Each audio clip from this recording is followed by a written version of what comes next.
right one that I set up this morning because I don't know how that's connecting. And I can't imagine how that's connecting because it didn't ask me which live event do you want to do. So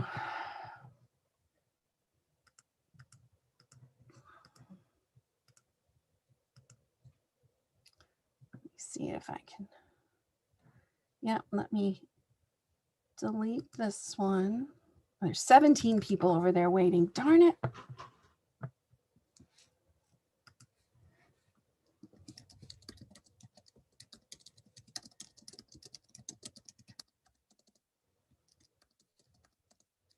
Go to the one that is live now.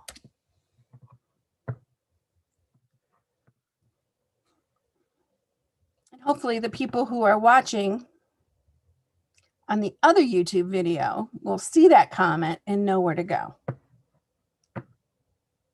And then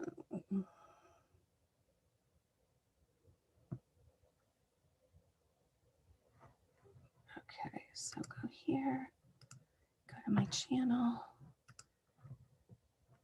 and then we'll go here. Okay, so we are YouTube video live on that one. Yay! So we've got about 6 minutes before we're going to get started. We're going to talk about adding a label to your rug, which is so important. And it is not a favorite step of mine and probably not a favorite step of yours because you kind of have to like shift gears and do it. So I'm going to have some tips on making that a little bit easier.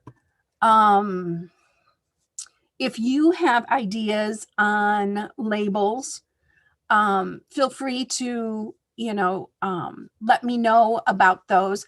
I will keep an eye on, yep, I do. Will keep an eye on the window where I can see your hand raised.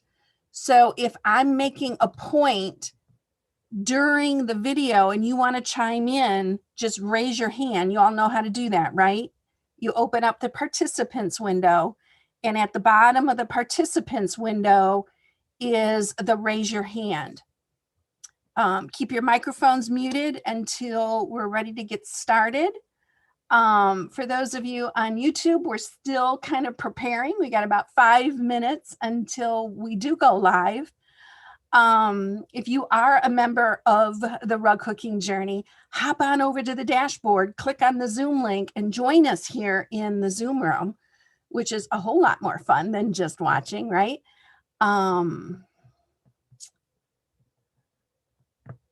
Cool. Okay. So like I said, we're going to talk about, I don't know why I can't think today. We're going to talk about labels and why it's important and some tips on how to do it, because there are definitely ways to make the process easier.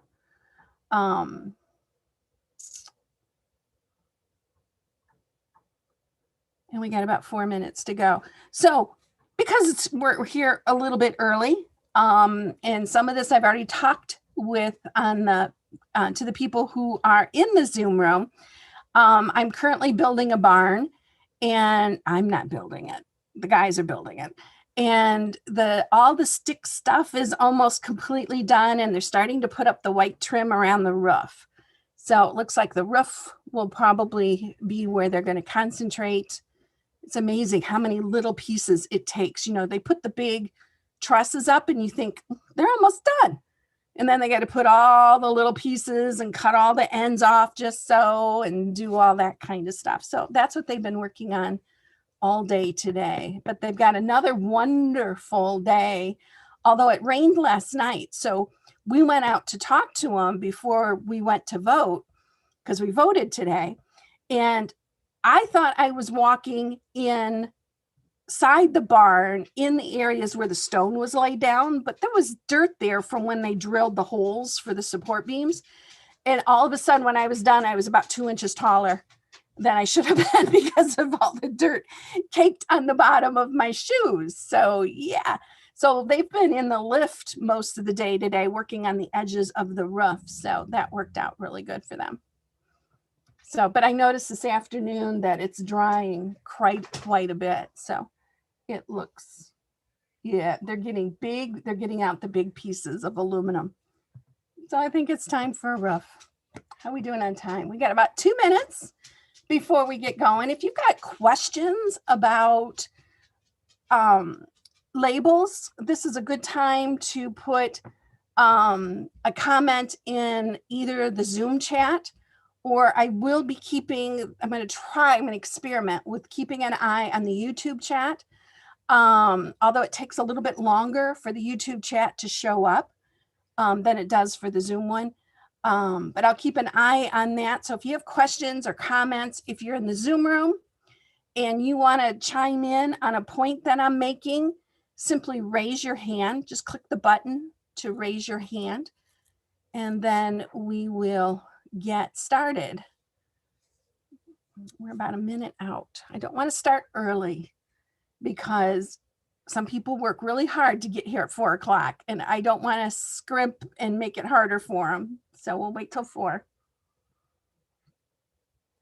For those of you on Zoom, we're going to keep your microphone muted until you raise your hand, and then I call on you. That'll make the editing of the video replay a little bit cleaner.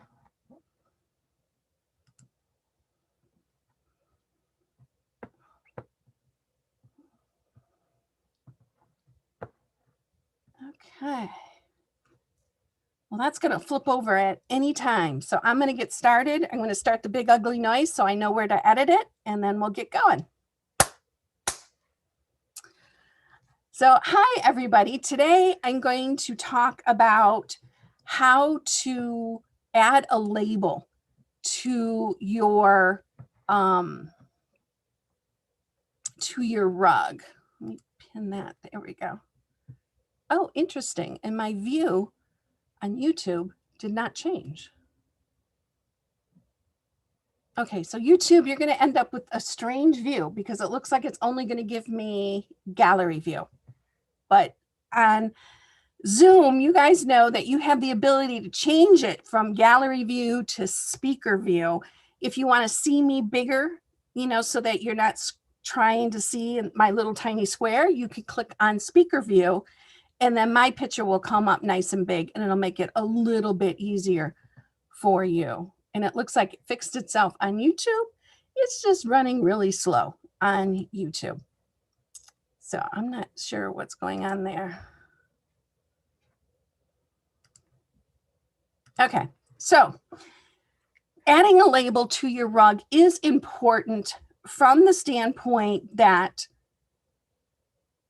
let's take yourself 50 to 100 years into the future, okay? Your rug is rolled up in the corner of an antique store, and they roll it out. How exciting is it for the person who loves your rug to be able to look on the back and to find your name, maybe your town where you live, your reason for hooking the rug? How exciting would that be? I mean, how many times have you found something? I know I have. I find something at an antique store, and it's like, I want to know the story behind it. You know, who did this belong to? Why did they make it? You know, why did they love it? That type of thing. So that's what I want the label on the back of your rug to answer. Now, there's going to be some key elements that you need to include on your label. Your name, of course.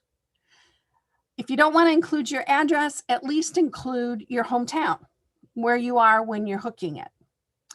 You want to include the name of the pattern because you're going to need that later on. Let's say 2 years from now, that rug is going to be exhibited in a rug exhibit. Someone's going to ask you the name of the pattern. You might remember it, but then you might not, right? But if it's on the label, all that information's right there. I also like to include the name of the designer and maybe that person's website, okay? The other thing that I like to put on there, I didn't in the beginning, and I wish I had done more often, the measurements. Sure, I can get a ruler and I can measure it. But what if it was on the back of the label and I didn't have to do that and it was right there? Because when you take it to an exhibit, they will often ask you what the measurements are. So I like to put the measurements on it. Now you can put on there like that it is 100% wool on a linen backing. That kind of covers it for the people who are non-rug hookers. You could say it's mixed fibers, on rugwort backing, that kind of thing. So if you want to include sort of like a fiber content statement, go ahead and put that in. The other thing then, and the part where I spend the most amount of my time, is in the story. Why did I hook this rug? If I'm hooking it at a workshop, I include the name of the workshop, maybe even the month when the work and the year when the workshop happened, because that may or may not correspond with when I finish it. I always date my rugs with the year I finish it. Okay, so that start date and that finish date isn't always the same, right? Sometimes there's a big difference in between.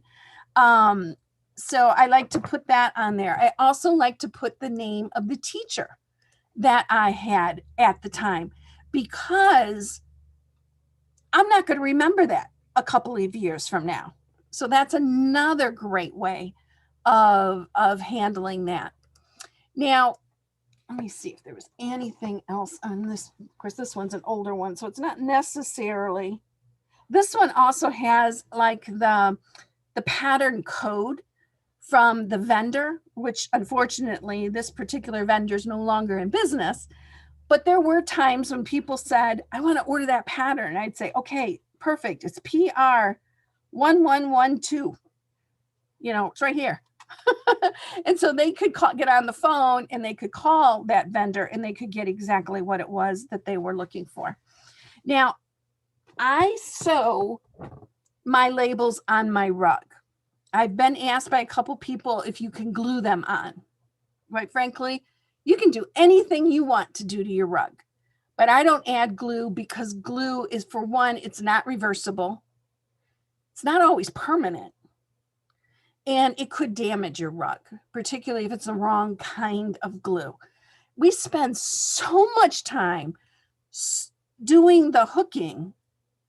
Surely there's someone in your circle that you could trade a coveted piece of wool for them to sit at a meeting and to sew your label on for you.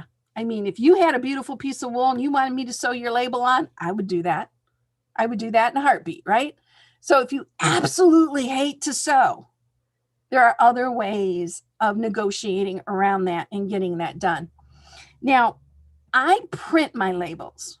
You can buy labels at the quilt shop that are, have a typical quilty kind of a look to them. I don't feel like they fit hooked rugs per se, but you can find them. And then you take a fabric marker and you have to hand write the information in. Now, the problem with that is I'll often want to write a whole paragraph of why I hooked that particular rug. And I don't trust me writing that out in marker. Okay. I would rather design it on a computer, print it out on paper several times, and make sure it's right. And then what you do is you print it on something like this. This one came from, I don't know, probably Hobby Lobby. I have no idea. It doesn't say. Could have come from Amazon. I haven't found one brand any better than the other. But you just want the kind that shows people quilting and photographs printed on it. Okay. You can take regular fabric like muslin, which I don't recommend, iron it to freezer paper, cut it to size, feed it through your printer, and it'll print a decent label. The problem is it doesn't have a chemical added to it, and that color is going to fade. So you don't want your labels to fade. So you're either going to have to buy computer paper like this, which is what I started doing, because quite frankly, how many of these labels each year do you make? You know, even if you make a rug a month, that's only 12 labels. And the whole idea of buying the special fabric that quilters use to print on, and yes, that's exactly the key words you say when you walk into the quilt shop. I want the fabric that you can print photographs on, and they will direct you to the right fabric. Now, in the beginning, I didn't use that. I use muslin, and I'm regretting it. They just don't hold up as nice as the other fabric. Are they serviceable? Can you still read them? Yeah, but I don't think they've held up quite as nice. So you do want to get that special fabric. And I think for the most part, these kinds are on that nicer fabric. Okay.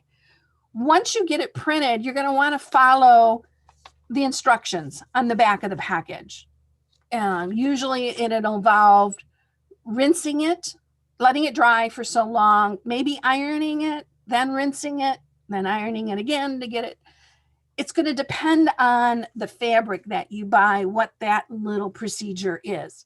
So follow the instructions on your package. Okay.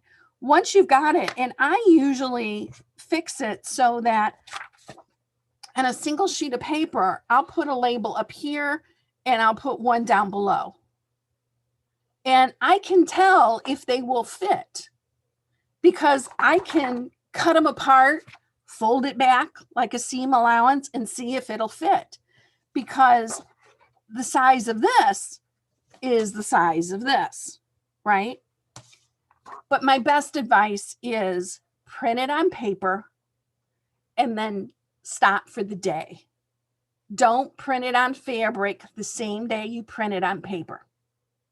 Because what's going to happen is you're going to sleep on it and you're going to go, oh, I should put the teacher's name from the workshop, or, oh, I should put down that the green scarf around the snowman is Aunt Mary's favorite shawl.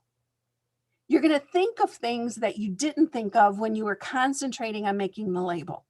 So wait until the next day, look at it again, proofread it. It's amazing how many times you can proofread something and still find something wrong the next day.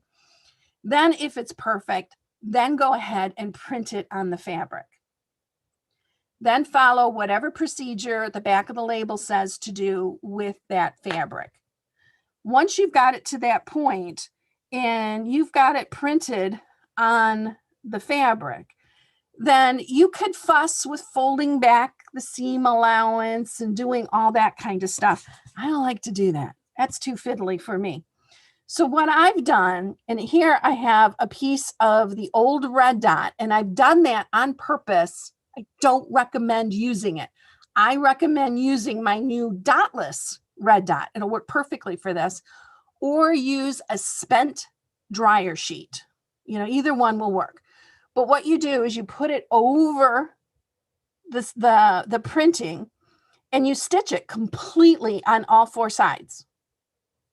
Then what you do is you break it apart and you snip into the dryer sheet or the dotless red dot and make a little access hole. You're going to want to trim your seams and clip your corners just like you would for any kind of sewing project. And then through that hole that you clipped here, turn it inside out. Poke out gently, poke out the corners, iron it flat, and then take it to your rug and sew it on your rug. What's good about that tip is that you're never fussing with that seam allowance. It's locked in. It ain't going anywhere. If it's square, once you turn it inside out and get it ready, it'll stay square. It's not going to shift. So that's the best tip that I have on that type of thing. And then for sewing it down, you know, I'm always asked what kind of thread. It doesn't really matter at that point. There's no stress on this. You could use ordinary sewing thread, but if you have buttonhole thread or hand quilting thread, you know, use it, you know, if it works for you. But if you don't have it, don't let that stop you. Sew it on with ordinary thread. It'll be just fine. it's not going anywhere. There's no stress on it. So it doesn't have to be anything super tight. Okay, did I tell you everything I wanted to tell you? I think I did. So Kim, you got a question. What's up? Not really a question, just a comment. I know some rug hooking teachers also leave room to add every show, art show, or every publication that the rug has been in, because that's a provenance for the rug and will actually raise the value of the rug at some point. That's a good point. That's a good point. And I guess too, if you're following along with the Hooked Rug Catalog program, the Notion thing that's in the Rug Cooking Journey, you could also add that to your catalog. But I like your idea because then it's with the rug. It's with the rug. So yeah. I can't think of an automatic, easy way to somehow get both, but I was trying. It didn't work out. Jessica, what's going on? You're muted.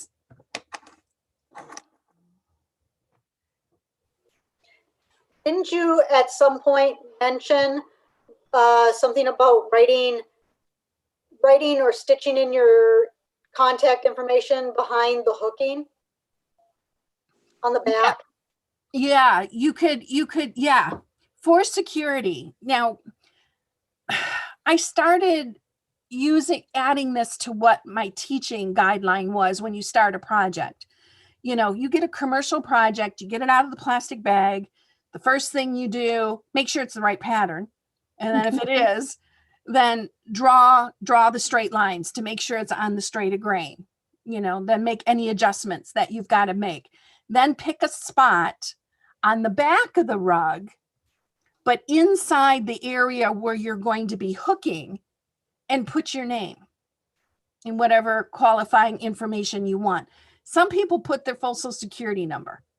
Some people, and that was years ago. Some people just put the last four. Some people put their phone number, but we change phone numbers like we change clothing sometimes, you know, so that I don't know if that would work, but at least put your name there.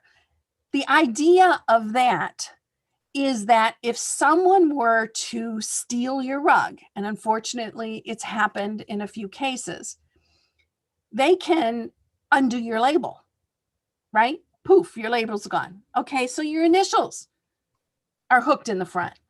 Well, they can hook those out. Boom, that's done. But if you wrote your name on the back of the rug, there is no chance that they're going to be able to get rid of that. Okay, because that's in Sharpie marker and it's under the loop, under the backs of the loops, but you'll be able to faintly, if you write it big enough, you'll be able to faintly see. Now the question always comes in, well then, okay, I'll always do it in the lower left of the back of the rug. Well, what if it's one of those rugs that you can't figure out which way it goes, right? A landscape is easy, but what if it's like a geometric and it can go 4 different directions, right? So what you can do is write your name on the back and then sew your label on that same spot. It's still not going to help completely, but it'll give you a little bit closer. And I guess one thing I would add to our Hooked Rug catalog is like when your rug is completely done, take a picture of the back of the rug. Okay, and then add that in. At least you'll know where the label was and you've got proof. And it's, again, it's one more piece of that documentation that is proof that you are the creator and owner of that particular rug, is when you have all those pictures kind of together. And that's where I lost you before, was whether it was Sharpie or whether it was actually stitched in or what. Well, so I got it now. Yeah, I think a Sharpie is the fastest way. Now the third step is I would still write your name and your cell phone number on the very bottom of the rug near the outside edge. And I like the outside edge because then it's not going to be confused with the designer's name, who's usually up by the actual rug. put it at the very edge of the hooking. And that's for in case you leave it behind, we know how to get the pattern, in the partially complete rug back to you, because sometimes that can be a stretch. Who does this belong to? I don't know. If you buy a pattern and you're not sure, at least write it on the plastic bag. It'll at least help, the honest people, and most of our cookers help to get it back to the right person. Because it's terrible when you have something, and I have one of those. I have a pattern that I don't know who it belongs to. And I think I've had it for 10 years. No one's called me and said, do you have my pattern? So it's kind of, it's one of those, you want to get it back to the right person, but if you don't have a way of knowing who that is, it can be really difficult. Thank you. You're welcome. Any other questions on labels? I do know, thanks, Catherine, and I'll get to you in a minute. Anybody else, just continue to raise your hand. I do know there are some people who have access to a person with an embroidery machine, and they use rug tape, which I don't use, but they use rug tape, and they will embroider on that rug tape the name of their pattern, the designer, their name, and all that information all the way going around. But still, you can't do a whole paragraph. I like to do a whole paragraph explaining why I'm doing that rug. The other thing that I'll do is if I'm doing an artist adaptation, and one of those is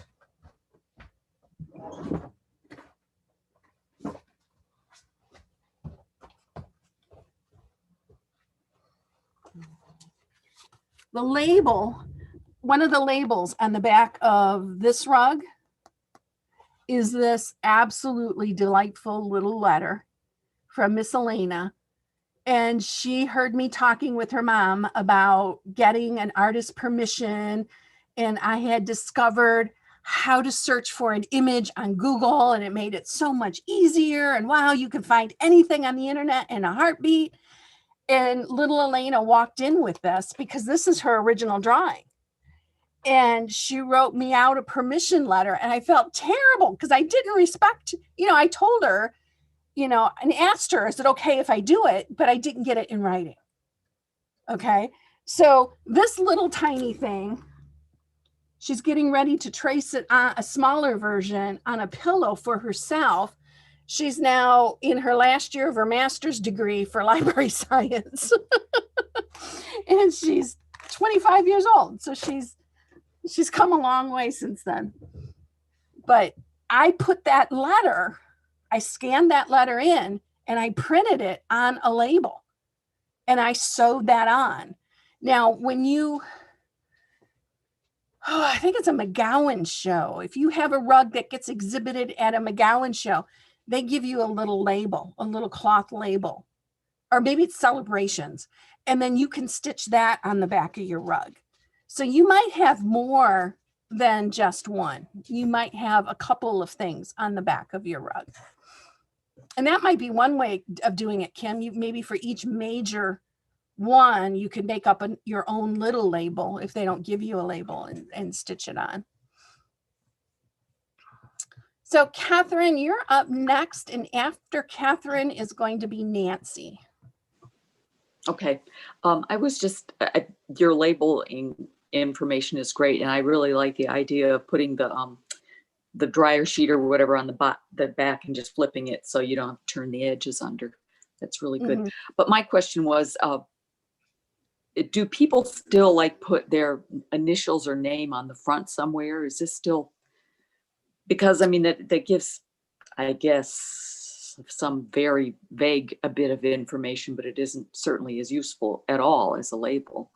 Right. And I'm always a little bit, dare I say, jealous of the people who, I got an error message here. Let me take care of that. Okay. some people have pretty initials, you know, Oh, where yeah.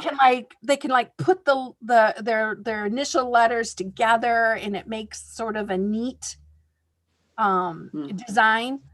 Mine aren't so much. I find a couple of my rugs, my initials are are more prominent than they are on others. But one of my favorite tips, my favorite initials was on Nice and Easy. It was a rug I hooked. One of the hardest rugs I ever hooked because it was not in my colorway. And it's this one. And it's soft pinks. And I was trying to do it even softer. And I was working with Sharon Townsend. And I finally looked at her and I said, Sharon, okay, as much as I'm trying, it's got to have a little bit of me in here. So I need to put in some more intense colors. And then I was finally happy with it. But in the background, do you see it? I do. I can see it. I traced her hand. I traced my hand. I had her write over here her name. I think she was, I don't know how old she was then, but she was old enough to write her name. And then I wrote Nana Gay because that's what she calls me. And then the year. But when you're looking at it, you don't see it, you know, until you get up close. You have to get close. And then it's almost like those things where your eyes have to focus in a certain way before you can see it. So it's kind of fun from that point of view. And the way I did that is I simply penny dyed a little bit of that pink wool. So I used the same exact wool. So it has the same general texture behind it. And it just got a little bit darker and a little bit duller. And it was perfect. So ever since then, if I'm putting initials in it, that's how they go in, with some penny dyed background wool. And you can penny dye strips of wool. You don't even have to do whole pieces of it. You can do just a little tiny bit of it to get it taken care of. Okay. Thanks, Catherine. Nancy is up next, and then after that is Linda. Hey, Cindy, are you familiar with the bubble jet stuff for doing labels? Yeah, the bubble jet set from ProChem. Yeah. Yeah, I used to use that. It is more economical if you're doing a lot of labels. But I found that for me, it didn't work in my workflow because I would put off doing a label because it's like, oh, I got to soak the fabric. I got to get the fabric to dry. I've got to iron the fabric. I got to put it on freezer paper. I got to cut it to size, then run it through the printer, where I could literally just grab a package of this and put it through the printer. So I get there a little bit faster. Yeah, it's a little bit more expensive. But on a scale of, you know, it might cost me 25 cents a label more. I mean, it's not a huge difference. It's not a huge difference. But if you've got bubble jet set, use it. Well, I just wondered because I didn't know whether, you know, it had chemicals in it that would be harmful to the rug or anything like that. The only reason I have it is because my son was in the Navy, and when he got out, I did a king size quilt of just naval ships of the time that he was in, and especially the one that he served on. And yeah, it was very time consuming, but making something that big, it was more, much more economical, shall we say. Right. But I didn't know whether it had chemical compounds that would, you know, be of some harm to the rug. So that's why I was asking. After it's done, you iron it to set it. And then I believe you have to rinse it. I think the next step is to rinse it. So anything that they have that the bubble jet set puts into the fabric, you're rinsing out. Okay. So that's good. And I did do, when I was using bubble jet set, I did do a test with and without. and it fades remarkably fast without. So you absolutely do need it. You can't just put fabric through a printer No. because it just doesn't keep. And the other thing too that that I planned on talking about was do not use an iron-on transfer. Okay, first off, they get hard and plasticky, and then they're really, really hard to sew through. So that makes it incredibly difficult to get it on your rug. And I think sewing it on your rug in some ways can already be difficult, depending on how big your label is. The part that goes close to the edge is real simple. What is harder are these parts right in through here. Now, the reason I say don't use iron-on transfer, you hear that? This one is an iron-on transfer. They look great. I mean, it works fine, but oh my God, these are a nightmare to sew on. So the other ones that are not iron-on transfers, this is like regular fabric. That iron-on transfer leaves sort of like a plastic coating on the fabric. And it makes it really hard to sew onto your rug. Did I answer your question, Nancy? Okay. Linda, you're up next. And after that, I don't have anyone else on deck. So, Sonia just chimed in. So Linda and then Sonia.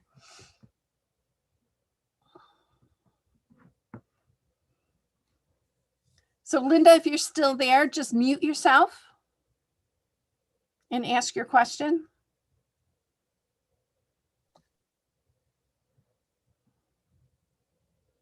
Okay, so we're going to put Linda on hold. Sonia, why don't you go ahead?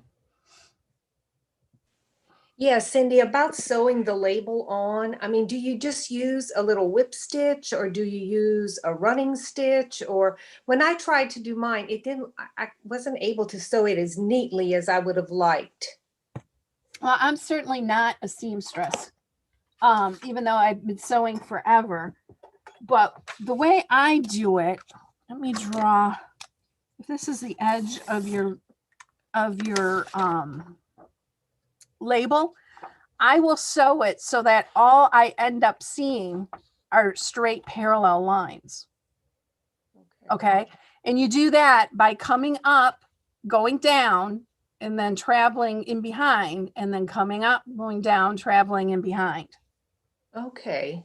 And then those little short lines don't seem as distracting as like a slanty line does, because it's hard to get those slanty lines nice and neat, right? Yeah, Where exactly. this they can be a little bit, if the spacing's not perfect and they're not exactly the same size, they'll still look pretty neat. Okay. You That's where I went wrong. I was trying to do the little slanty ones and they Yeah. were too wonky. So it's the same stitch. It's just that when you go slanty, you're going underneath it. That's when you're going into the rug. Yeah. Yeah. So just reverse it, basically. Okay. Okay. I had a comment, Cindy, Yeah. in the chat. I was hinting. I even said so. Yeah, I just now see it. She says, I so wish we had a generic template. Yes. And I thought about you, Sonia, and it's like, maybe I should postpone this lesson. And it's like, no, I'm going to do this lesson. And then the biggest problem with a template is what format do I put it in? So I think it's going to have to be a PDF that you fill in. And that's not something that I do every day. So I have to kind of remind myself how to make one of those. But yeah, I'm definitely going to, if you've got suggestions and types of designs that you want to see, hint out there for Rug Cooking World, send me a little mock-up, and it might just become one of my templates. Okay. And you'll get your label of your dreams. So, but I'm looking for generic kind of labels that will, a lot of people will be attracted to. So, Thank you. you're welcome. expanded, no recalls. Okay, I am going to mute all because we've got some noise bleeding through. Linda, if you're still out there, we're gonna go to Linda and then Heather. Their catnip shop. Officials said the woman had a medical event before the Okay, so passenger. Carol, I'm muting you, okay? Because we can hear your TV and everything through the video. So I don't want that to bleed through. So I'm not hearing from Linda. So we're going to go to Heather. After Heather, it's going to be Donna. Cindy, this is not a question about labels. I was wondering if you had any issues with the Sharpie Pro. I used it for the backing to put my jigsaw puzzle line on. And when I was working with my cream wool, it kept coming up through my cream wool, making it gray, black in there. Yeah, and Heather and I talked a little bit in the Zoom room pre-show about this, just for clarity. I was horrified to hear this. So I've never run into it. What about the rest of you? Have you ever had a Sharpie Industrial or a Sharpie Pro, the ones that are supposed to be suitable for fabric, after you draw it on the fabric and you rub your hand across it, it comes off? I mean, to the point where you told me you took like just suds from some soapy water and you were able to wipe the Sharpie off of your pattern. Yes. Which that blew me away. I don't know of any Sharpie that would do that. So basically, I've asked Heather to get in touch with the manufacturer. At a minimum, check your other ones to see if the others in your box have an issue with that. And then maybe we can sort of nail and figure out what's going on with that. I know I saw a lot of hands pop up. Does anybody have a comment about the Sharpie that I should get now? Kim, go ahead. I would make sure that it's the red, has the red writing on it, because I have bought Sharpie Pros where it said Pro on it, but they were not what do I want to say? They weren't made for fabric or heat sensitive. They were actually made for construction use to write on concrete. And so that wouldn't matter if it rubbed off. So be careful of the name, because just because it says Pro doesn't mean it's the heat, the one that goes up to like 500 degrees. So this one does. This one does. I also, though, as you're drawing a pattern, I always get Sharpie up my arm, as I'm drawing a pattern. And it might have to do with making sure that you either let that dry really, really well, maybe even overnight before you hook on it. Don't be drawing on your pattern as you're working on it. Because when I make patterns, I will have Sharpie all the way up my arm as I'm doing them, in an afternoon. So I would be real careful of that. It might just need to dry really well, especially if you've put a lot of ink in there. Well, what we did a test of the Sharpie. I used mine and she showed me hers and it looked just like mine with the red writing. And we took paper and colored in like a 1/2-inch square. I should have that sitting around. And then took our finger and smeared it. Mine did not smear. Hers did. Ooh. Yeah. So I think there's something wrong with her marker. So I guess what I'm pointing out is I'm going to start a new procedure that when I get out a new Sharpie, I am going to make a little square like this and then run my finger across it and make sure that it doesn't bleed it across the paper, because on hers it did. Yikes. Yeah, I would So definitely do there's that. something wrong. And if it turns out to be the whole box, she needs the manufacturer to replace that box for her. Absolutely. Yeah. So Thank you. you're welcome. You're welcome. So Donna, you're up next. And after Donna, I guess we can go back to Linda if Linda's still around. Can you use any type of a laser printer to do a label? Or does it have to be inkjet? I don't know if it has to be inkjet. Good point. I think it might have to be inkjet. Let me see if this one, it would say on the back, yeah, this says it's for use in standard inkjet printers only. Do Okay. not use in printers or copiers such as laser printers. I guess the good news is most people have inkjet. Lasers are usually for super high volume, that kind of thing. And maybe someday when we're, free again, that would be something that you could take a little file into a library and get printed and, and do it that way. Or maybe there's somebody in your rug hooking group who would be happy, to print that for you if all you have is a laser. But yeah, it doesn't work with a laser. The ink's not right. Okay, that's what I thought. No, I do have an inkjet, but I need to get a new printer. Mhm. And I was looking at lasers and I thought, oh, wait a minute, I don't think I can do my labels. Yeah. Yeah. Yeah. Okay, Lasers are good for higher volume.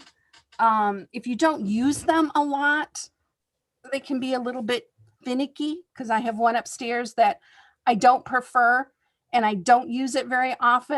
And every now and then I gotta like kick it in the side to get it going. And yeah, where the inkjet always works. So, and you okay. just gotta buy your ink at a cheaper place because there's cheaper places on the internet. Well, I did that and I think I've ruined my printer Uh-oh. because now every time I print something, it has this blue and the blue ink leaked. Oh, yeah. Ooh, that's not good. Yeah. And it's not under warranty. So that's why I'm kind of looking at printers, but I'm trying to find one that has a cost-effective ink. Well, Kim, you want to chime in on that one? Yeah. We were talking about that on Monday. Oh, good. I have an Epson. I want to say it's a 4700 or 4750, and it has the individual little tanks of colors that you refill with bottles of ink.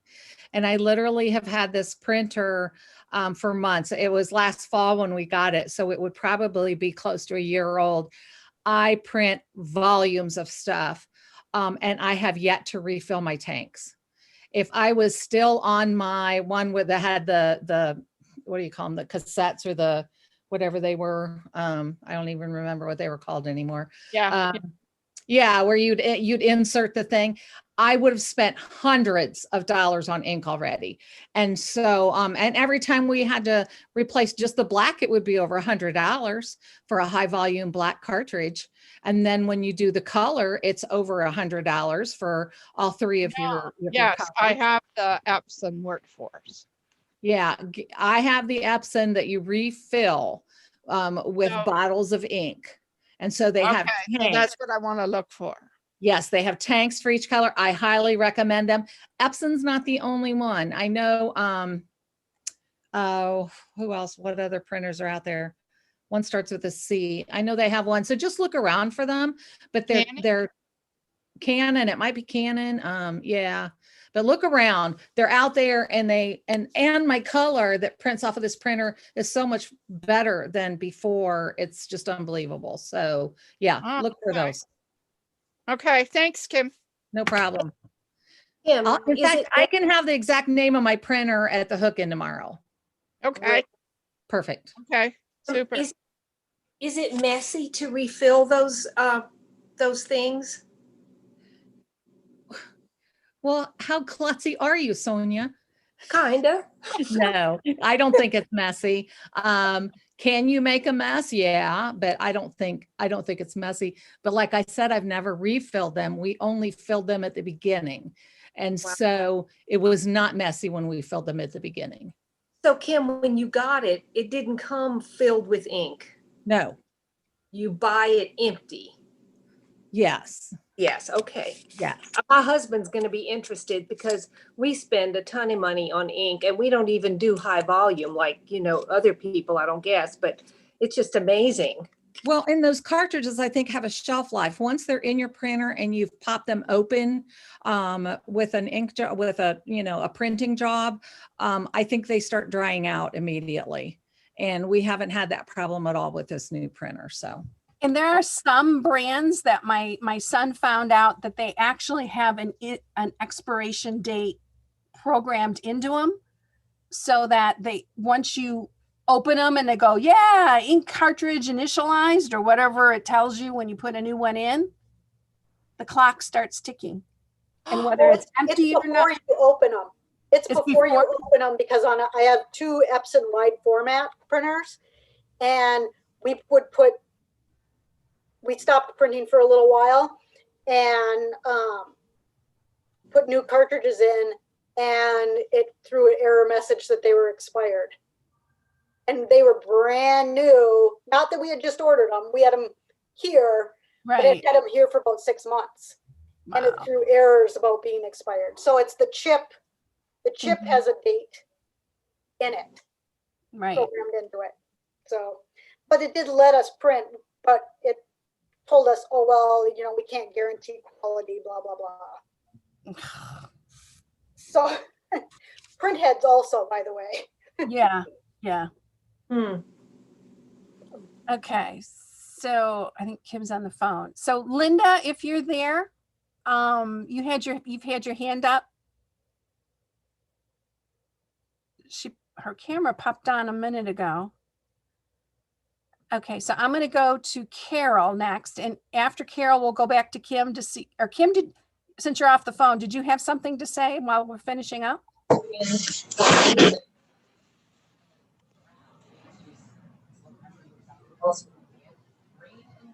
Okay, Carol, go ahead. Okay, my comment is to Sonia about applying the label. I was wondering, because I like to do a lot of blind stitch, and I thought that might work good. You don't see the stitching at all. You go around. That is the way I would do it. Thank you, Carol. I'm going to look that up. Years ago, I think I did know how to do a blind stitch. I'll look it up. Yeah, Thank it's you. simple. It's simple. Okay. And you wouldn't even see the stitches. Awesome. Thank you. You're welcome. Okay, and the only person with their hand still up is Linda. Linda, do you know how to unmute?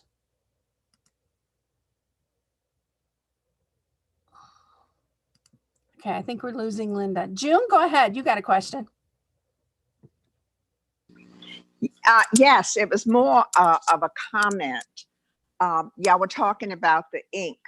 And anyway, when I got my HP, they had a deal where you could pay what it would cost you, the amount that it would cost you to replace the 4 cartridges. And you paid that amount to HP. And when they see you running low, they actually send you more cartridges. And I think this year I've gotten like 4 of them. And I just got a little email from them, and they said that that I may have a quality issue on these cartridges. So they're sending me out more. So I just wanted to throw that out in case anybody was interested, Yeah, huh. It would have cost me so much to buy 4 sets, and it was really for the price of one set. Yeah. And then another thing is, I keep losing you. Is anybody else losing you? This is like the 3rd time I had to go back out and come back in. Yeah, the only thing you can check your internet, if you know your internet speeds. Okay. You can do a speed test and see how fast your internet is.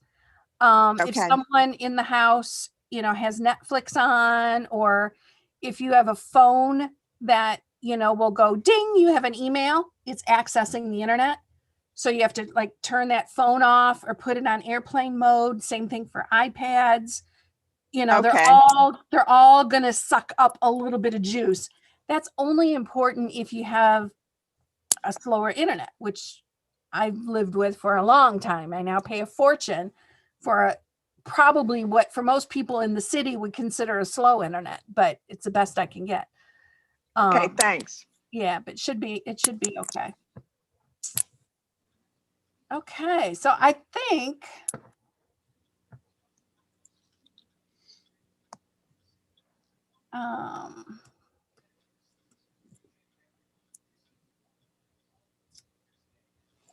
okay, so we got a good group of people watching on YouTube. Thank you for coming to our office hours. Unfortunately, once I end this, you will not see this video on YouTube. But for those of you who are here with me in the Zoom room, who are members of the Rug Cooking Journey, you can watch the replay as soon as I edit it, which takes me a little bit of time. So as soon as I get it edited, then it'll be posted. And I caught up with a bunch of them this weekend. I was way far behind because of the noise issue, but it turned out to be more of a function problem. And I think we've got that figured out. I don't see any more hands going up, so I think we're set. And Sonia, I will work on some templates. I will do some brainstorming and get a couple of them put together with some pretty simple things that you can call it up as a PDF. You can fill it in with your information and then print it out, and it'll take at least that obstacle away from you. And where you will find those when they happen is going to be inside the basics course, and it's going to be in the finishing area. So it'll probably be on the one for labels, which is where this video will end up going. But I'll have the PDFs there when they're ready. And I will, of course, let you know during these broadcasts that those templates are ready. But no promise on how soon, but I still have a couple high level things to get taken care of, and then I will be set. Kimberly. Cindy, Linda's here. Oh, hi, Linda. Do you know how to unmute? I can take your question.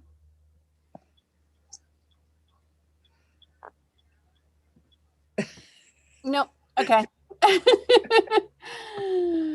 And that's all you wanted to tell me? Okay. Okay. So that's it for today, guys. Thank you so much for being here. Hook in tomorrow, Kim's Place. Okay. If you're in the Rug Cooking Journey, you go to the dashboard, you click on the little sheep, which is Kim's business icon. And that'll get you straight into her Zoom room. And then we'll be back again on Friday for another lesson. And then I host a hook in my Zoom room on Saturday. And you get to all that stuff from the dashboard of the Rug Cooking Journey membership. So thank you so much for being here, everybody. Let's unmute and turn your microphone or turn your camera on. Oops. That's my phone. My husband's not monitoring my phone, so I just hung up on somebody, but it's probably a marketer. I'll call them back. If it was somebody here, I'll call you back. Okay, so we go to view gallery. There we go. So let's wave it out. Bye, everybody. Bye.